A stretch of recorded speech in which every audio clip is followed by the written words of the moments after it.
What up, y'all? We are here for our weekly romance oracle and tarot readings, our weekly love message. Oh my gosh, well, left over from, I believe, last week, stay optimistic about your love life was already face up. So we're just gonna go ahead and take that as good advice. Positive thinking and faith will bring you romance. What you focus on will grow. And so if you're focused on feeling full of life and open to possibility and you've got a lot of energy and you're playful and tapped in, tuned in, turned on, so to speak, then life will be attracted to you. And what you focus on will be magnified, and that will be increased. The more that you feel appreciation for things, that makes you more magnetic and more powerful, and it increases the thing that you are focused on. So, oh my gosh, just like what I was getting at, honeymoon card here. It's like, be in a honeymoon phase perpetually with yourself. The honeymoon is like the consciousness that a couple is in when they don't see each other's flaws, when they're not focused on what's wrong or what's lacking or what gets on their nerves about a person yet. It's the phase of the relationship where all they see is the light in the other person and the goodness. And so it's when that fades and that appreciation and that exchange, and also all the chemistry, right? The effort that you put into one another. Maintaining a little bit of mystery and distance. So there's like this effort that goes into capturing the lightning of in the bottle, which is the beginning of a relationship, the honeymoon phase. But I am of the personal belief that can last as long as you can realize what about the beginning of a relationship creates that lightning in a bottle. And like I said, it's like you see the good in the other person. You're both willing to bring your best to the situation because you care about maintaining that bond with the person, and you are putting your best foot forward. They're stretching you to do better and to become better, right? You're taking good care of yourself, but you still have your personal interests and a full life on your own in an early part of the relationship. Everything kind of dulls down once you get into like this autopilot, and you lose appreciation, and you quit making an effort, and people let their environment go, and they let the mood go, and they let themselves go. And so I think that there's a lot that we can do to perpetuate that magical feeling in the relationship throughout. And I think it's by putting the effort in, the maximum effort to the self and to the other and to the relationship, to the higher power, the relationship with the higher power. And I think it's about having relationship skills and emotional intelligence, but I think it is possible. Now, what makes that possible at all is when we can have that honeymoon energy with ourselves. So first we need to learn how to establish intimacy with ourselves, how to romance ourselves in our own life. But back to the intimacy, I don't want to skip over that and be avoidant.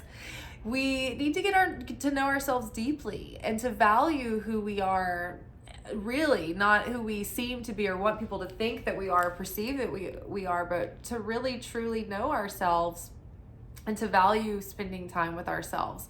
Even when how it's like we want someone to be willing to have the uncomfortable conversations and the fights that need to happen. It's like we have to do that with ourselves too. We have to be able to look at the uncomfortable parts of ourselves and the parts of ourselves that we've been avoiding, and have those conversations, and ask, hey, have you truly been giving your all to this relationship with self lately? Have you been keeping promises to yourself? Have you been taking good care of yourself? Have you been exciting yourself and expanding your horizons and pushing yourself further to, push your consciousness and heal your heart, right? Don't expect someone to do it for you if you're not doing it for you.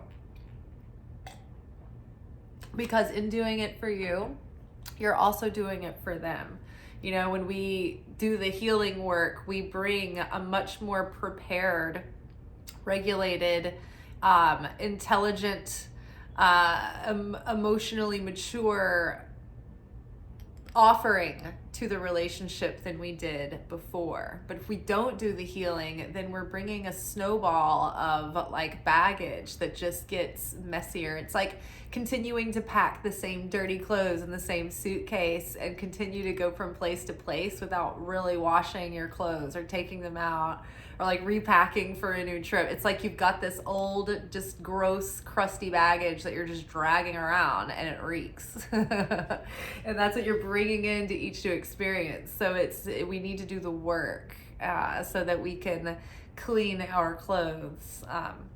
When scripture talks about like the clothes that people are wearing, it's a symbol for their consciousness. And the cloak that they put on often makes also a reference to like the mindset of the master that they learn from, that they sit at the feet of, right? So it would be like,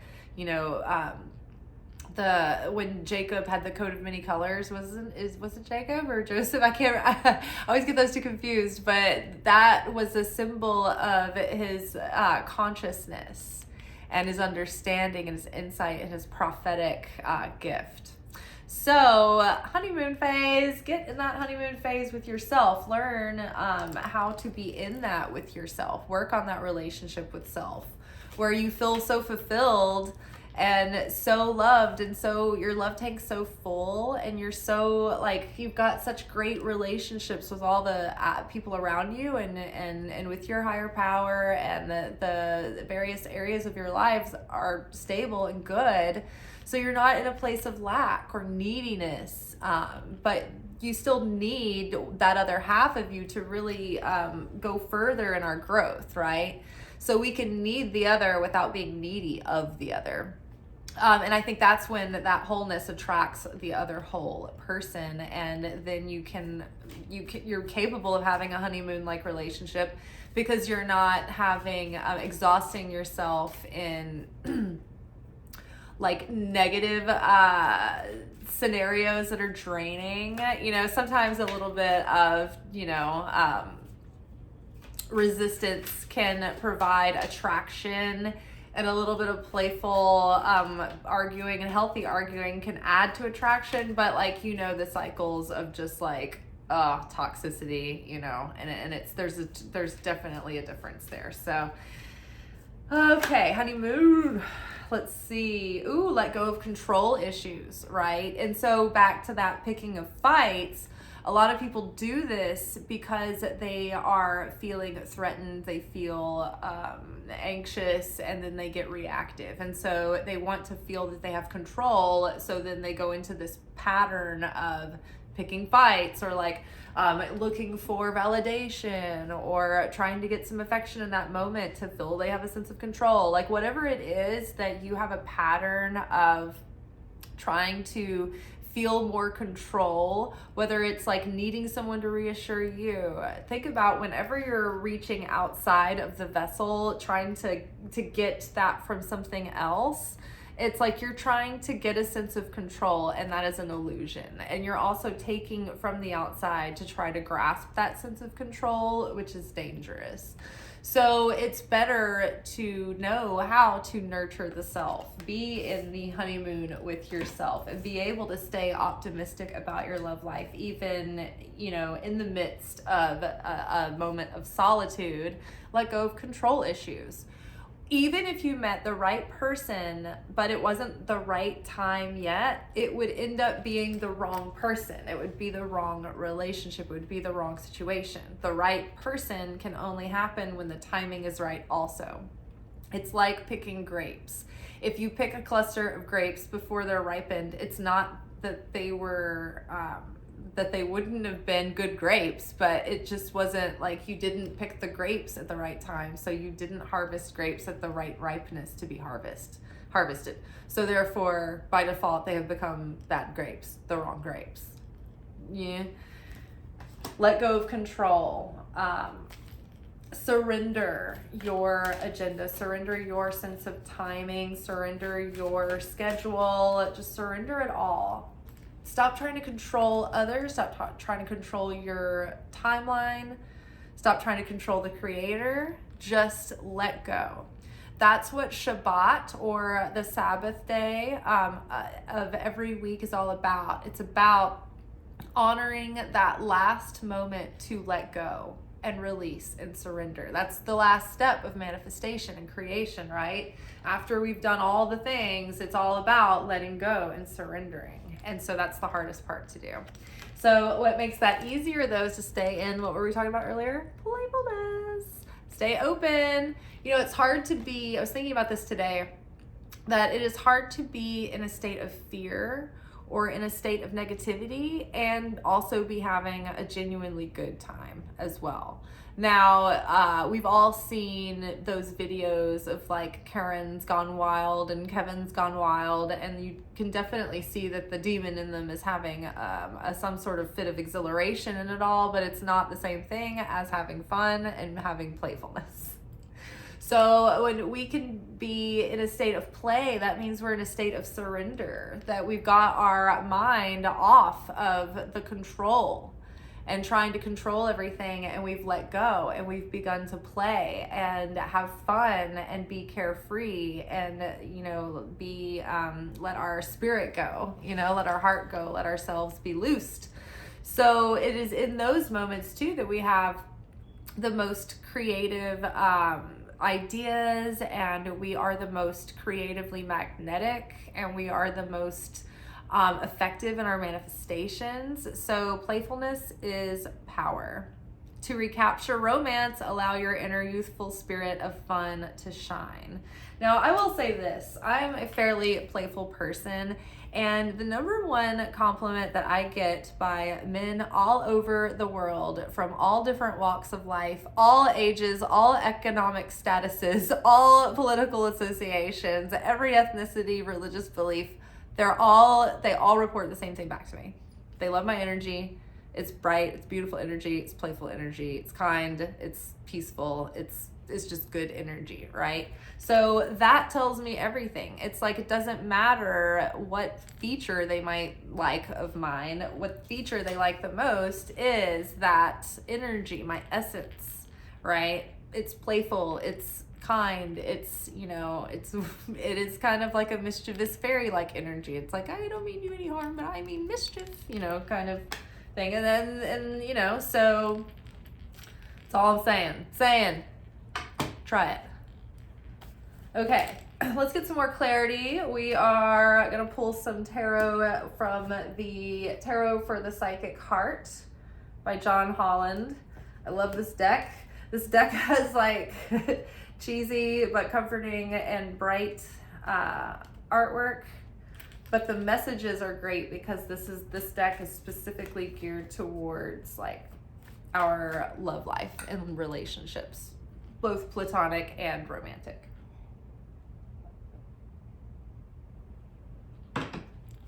All right, stay optimistic about our love lives. It's these two. Confront.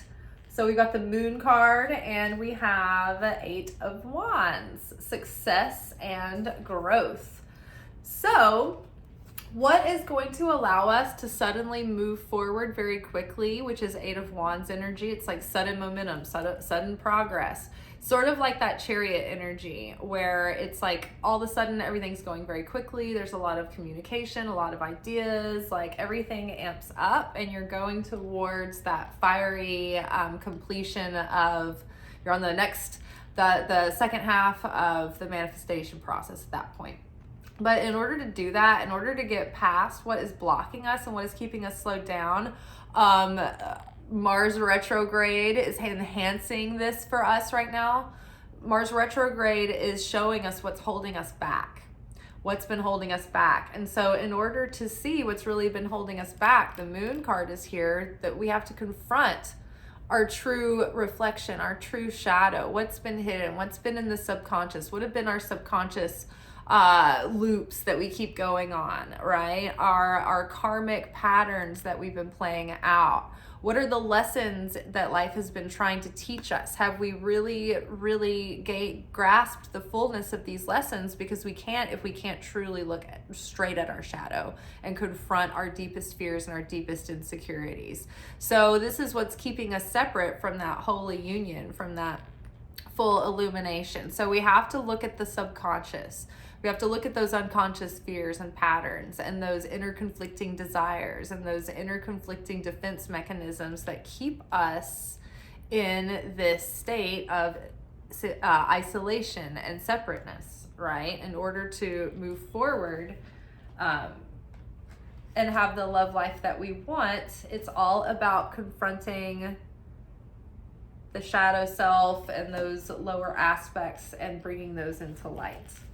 And by, confronting your fears and insecurities, you're the kind of person who has more of a secure attachment style, who can have a joyous relationship and is not always in misery, wondering what the other person is thinking. Oh my gosh, blowing up everything, overanalyzing everything, making mountains out of molehills, right? Like, you can see things clearly when you have a healthy attachment style, when you have a secure attachment style. Okay, let's get more insight into honeymoon. I see this. 16, Tower card, rebuild.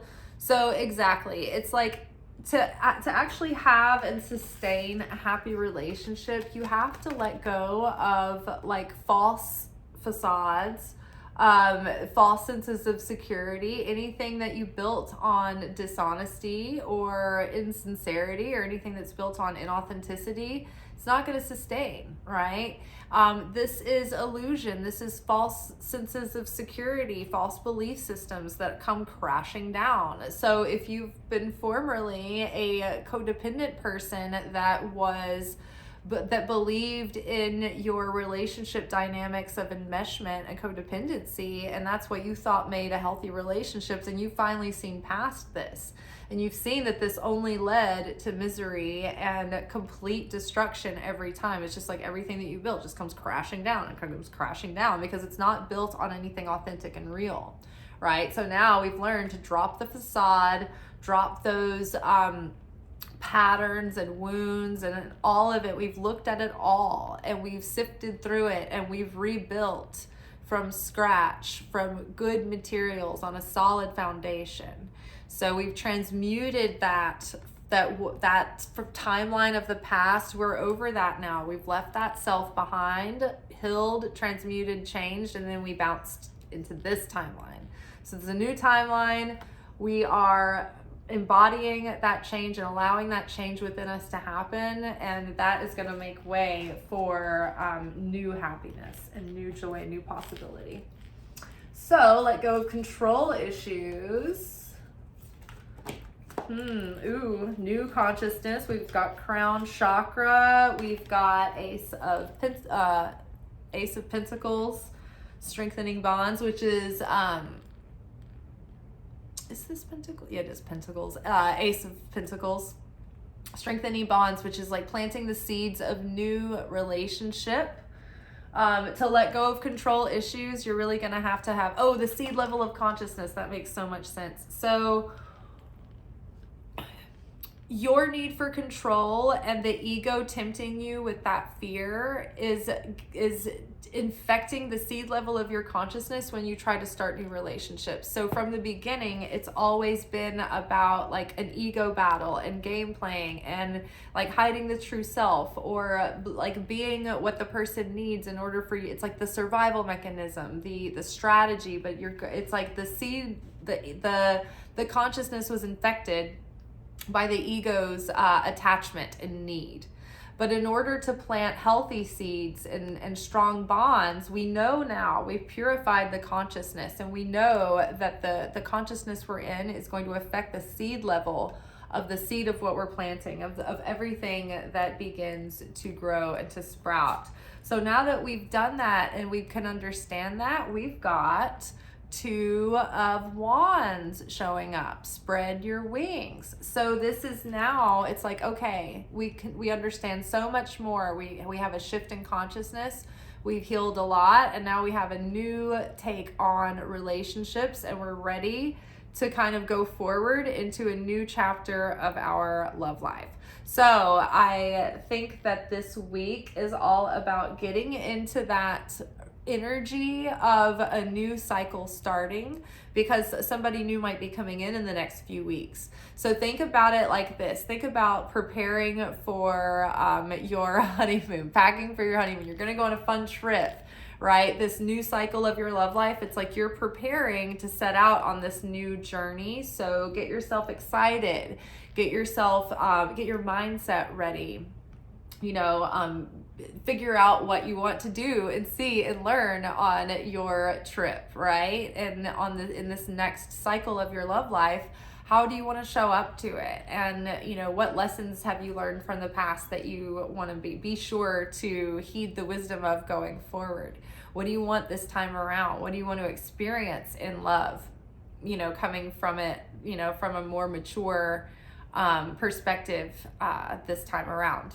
Think about those things, because we're going to be embarking on a new adventure soon with a new collaborator, if you know what I mean. All right, so let's get a little bit more clarity on I feel like it's this for sure. Refusing to see. So there's something that we're refusing to see. I keep seeing this these two cards together, the playful, flirty energy and then refusing to see. It's like that immature character who's just like having fun and is like at the party perpetually, but they're refusing to see that they're not taking themselves or their love life seriously enough, right? And so we're like, don't throw your flirtatious energy away on the same old bad characters, the same old narcissistic characters or grandiose characters, or the insincere people that we would waste our time on, right? We want to say, oh, they wasted our time.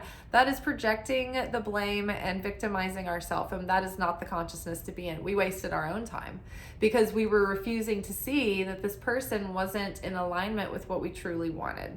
So we need to get clear on what we truly want so that we're safe with all this playful animalistic magnetism. Okay, so don't go into this again refusing to see who's wrong and the patterns that are going to be rearing their ugly head again, and instead, oh my God, believe and succeed. So this is Six of Wands. This is overcoming those old patterns, being victorious, persevering, right? Getting what we want finally, believing and succeeding. The Six of Wands is about being victorious and successful. All right, what is that? Throat chakra, authentic, being real, being true to yourself about what you really want, not settling for good time, buddy, because they're exciting and sexy, but also definitely not looking for the same thing that you are. And you think, oh, well, maybe if they have a good enough time, then they'll change their mind. No, never happens. Never. It won't. It doesn't matter. All those stories that you've heard, they might be true, but those are they're like phenoms. They're like records that go platinum, like triple platinum, and then like never happens again for the artist. Like, it's not the norm, okay? So be true to yourself and what you really want, and get clear on that too, because it might have evolved and changed and shifted since the last time you thought about it. I need to do this for myself. I've had it on my list of things to do this year because I did pretty much my whole other manifestation list for the year, but I didn't get to the love part because that usually ends up being a pretty big section. So I was like, okay, I need fresh energy for this. So something I need to set aside time to do. But get clear on what it is that you need, what you want. And that part of that comes from being able to have that intimate look and that intimate relationship with self What do you need to feel alive and secure and, you know, tuned in, tapped in, turned on within a relationship? What are your deal breakers and non-negotiables? You know, what will definitely not work for you? What is an absolute no, you know? So realize, okay, what's going to be red flags for you, and stick with it. You know, even if you have to make yourself a note in the phone, or reminders and things like that, alarms to set. Definitely let's try to avoid going in the same cycles this time around. All right, you guys, feeling good. Feeling good. Much love to you, and peace.